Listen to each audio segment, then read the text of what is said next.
The Daily Brad Devotions. Today's reflection with Pastor Jeff Eliscopides. Brad Jeff, muli maganda umaga sa iyo at bago ang ating The Daily Brad, ang ating muling pakikiramay po naman sa pagpanaw ni Toto Umali. Ito po ay kapatid ni Pastor Joey at siya po ay sumakabilang buhay nung pong araw ng Miyerkules at ang kanyang mga labi ay nandyan po sa Pershing Court Street sa MacArthur Village, Malolo City sa Bulacan. Ang libing po ay bukas ganap na alas 9 na umaga. Ang ating po pakikiramay kay Pastor Joey Umali. Alright, Brad Jeff, magandang umaga.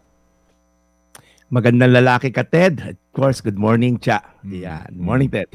Salamat na marami. And salamat din kay Rose, no? Yes.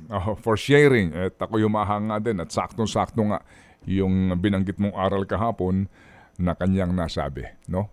Amen. Amen. At Brad, may mga nagsasabi din, may mga nanonood pala sa atin sa New Bilibid Prison. Marami sa kanila nanonood sa atin at humihingi din nga ng inspirasyon dito sa segment na ito at meron din doon mga nakabilanggo na wala naman pong sala at naandun po at naghihirap. Yun daw po din ang ating maisama sa ating panalangin. Brad Jeff. Amen. Amen. Yes, Brad Ted, yun naman ang ating misyon. Alam niyo po, laging binabanggit ni Brad Ted, more than the amount, it's really the feeding of the soul. Ayan, kahit po sa maiksing programa na to at segment natin ay tayo po yung nabibiyayaan ng salita ng Diyos. So, Brad Ted and Cha and the rest of our staff, thank you so much for the opportunity. Anyway, Brad Ted, ituloy ko na, no? Maraming kaibigan ako ngayon, bumabiyahe papuntang Baguio, Alain at Andiansi, naka-tune in. Malakas daw yung signal natin sa Marcos Highway, Baguio. Thank you for tuning in. Brando at Belen Barantes. Ang tema po natin ay pag-asa, yung hope. Sakto to sa mga nakikinig ngayon, lalo na yung sinabi ni Brad Ted na nasa piitan, ano? Bakit ba may kahirapan at paghihirap dito sa mundo? Natanong na ba natin to, di ba? Whether kagagawa natin to, okay, or kagagawa naman ng iba, naghihirap pa rin tayo, di ba? Physical, financial, emotional, mental, iba't ibang klase lang po. Bakit ba may injustice? Natanong niyo na po ba yan? Bakit hindi matapos-tapos yung problema sa mundo na to? Siguro po isa sa dahilan ni Lord, para hindi tayo mahumaling sa mundo na to. Kasi sabi naman niya, tayo po ay nakikiraan lang. This is not our final destination. Sabi nga niya, in this world, you're gonna have trouble. Sabi ni Jesus mismo yan, lumabas sa bibig niya yan.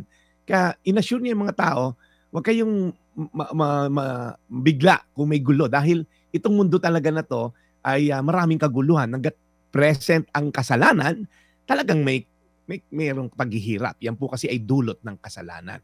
Pero pangako naman niya, weeping may come in the night. Yung pag-iyak daw maaring sa gabi, but rejoicing comes in the morning. Pagdating daw ng umaga, meron din namang ligaya naghihintay. And saka po siguro si Lord, i-correct niya one day yung pagdating niya, yung kanyang muling pagbabalik, yun yung inaasahan natin.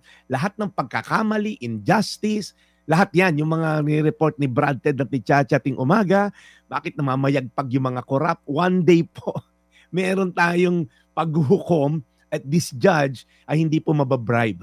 One day He's gonna make all things right. Sa Book of Revelation po, may assurance siya na binigay sa kanyang mga anak. Ibig sabihin po ng anak, yung mga tumanggap sa kanya bilang Diyos, yung mga hanggang huli mananampalataya. Kaya nga po ang weird kasi minsan may kinakounsel ako na gusto ko pa mapunta sa langit. Oo, gusto ko pag namatay ako. Pero dito sa lupa, ba't ayaw mo sundin si Lord? Sa langit siya lang kasama mo, eternity. So baka malito sa'yo si Lord kasi kung ayaw mo sa kanya dito sa lupa, baka hindi mo rin magustuhan yung langit kasi yung presensya ng Diyos nandun, di ba? So kasi nasabi ko, baka hindi mo magustuhan sa langit. Kasi kung ayaw mo kay Lord dito sa lupa, patuloy kang namumuhay sa kasalanan at ayaw sundin siya, baka hindi ka mag-enjoy sa langit. Ano po ba naghihintay sa atin? Sabi sa Pahayag 21:4, papahirin niya ang mga luha sa kanilang mga mata, wala nang kamatayan, kalungkutan, iyakan or sakit, sapagkat lumipas na ang dating kalagayan. Ibig sabihin po, one day, pagdating ni Lord, yung kanyang second coming, He's gonna bring down the new heaven and new earth. Wala na po dong paghihirap, wala nang luha, walang injustice, walang death. Wala na po yan. Wala nang bilihan ng maintenance medicine. Kaya po ako'y naniniwala, yung pagtitiis natin ngayon sa paggawa ng tama, pagsunod sa Diyos, pagmamahal sa Diyos, at may takot sa Diyos, eventually it will be rewarded. At warning naman po ito sa mga tao na patuloy na tinatalikuran ng Diyos, patuloy na pinipili yung landas na hindi kaaya-aya sa Kanya. One day po may kalalagyan tayo. Kaya po hanggat ngayong buhay tayo, every day, yan ang kinakampanya ko rito. Mahalin lang natin ang Diyos. He will give you the grace to say no to sin. So Ate Rose, nagkamali ka man, medyo matindi lang, 4 na anak nga sabi ni Brad Ted kanina, ginusto rin naman natin yan, pero may chance pa. May chance pa na tayo ay manumbalik sa Diyos at manatiling tapat sa Kanya hanggang sa huli. Sabi manalangin, Panginoon, salamat po dahil ang kahirapan dito sa mundo ay may pagtatapos.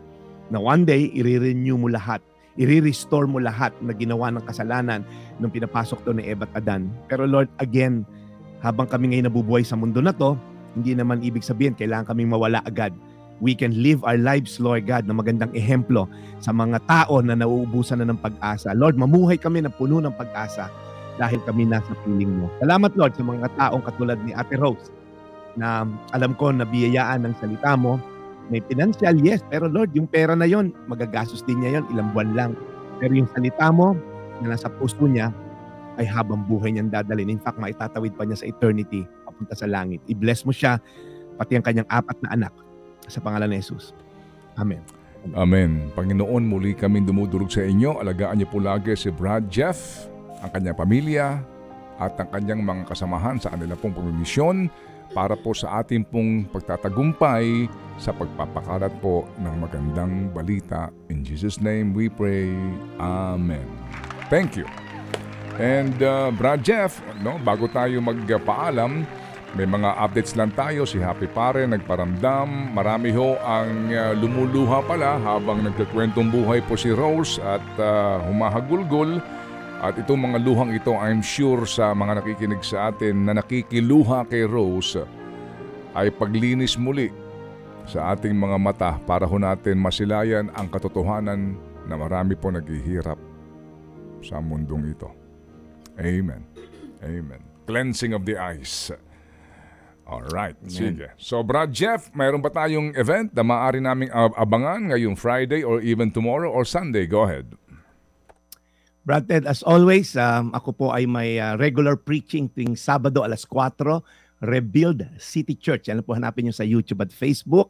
And then Sunday po 10 a.m. doon tayo sa AIM Makati. And then this Saturday naman, Brad Ted, nasa Cebu lang ako. Hindi ako makapag-preach ngayon. I'll be speaking sa mga asosasyon ng mga generic pharmacy owners in Cebu. So, kita-kita po tayo. May mission tayo dyan sa Sabado ng umaga. So, I'll be flying to Cebu. That's tomorrow. Saturday. That's tomorrow. That's tomorrow. Yes, Oo. Brad Ted. Yes, and kasi nga ngayon ay generics month. Ngayong buwan na ito. Kaya ito yung event nila. Kasi nga pag gunita ito sa pagsasabatas po ng generics law para po sa ating pong mga kababayan na nakakakuha po ng ginhawa din sa pamamagitan po na mas murang gamot. Okay, so safe travel sa iyo, Brad Jeff, and okay lang sa akin ang danggit pero pili mo ako ng maliliit, ha? Ayoko ng mga malalaki, matigas yun. Yung maliliit kung meron. Yeah. Oh. Okay. Walang problema, Brad Ted. Wag lang lit yun. Masama na sa iyo yun. So, Okay, anyway. tama. May tama ka. May tama ka. Sige, salamat Brad. Safe trip. I'll catch you on Monday. Ito po yung Daily Brad, your daily dose of inspiration. God bless po. And God bless you more. Ted Filon at DJ Chacha. Ngayon, nasa Radyo 5, 92.3 News FM. Monday to Friday, 6 to 10 a.m.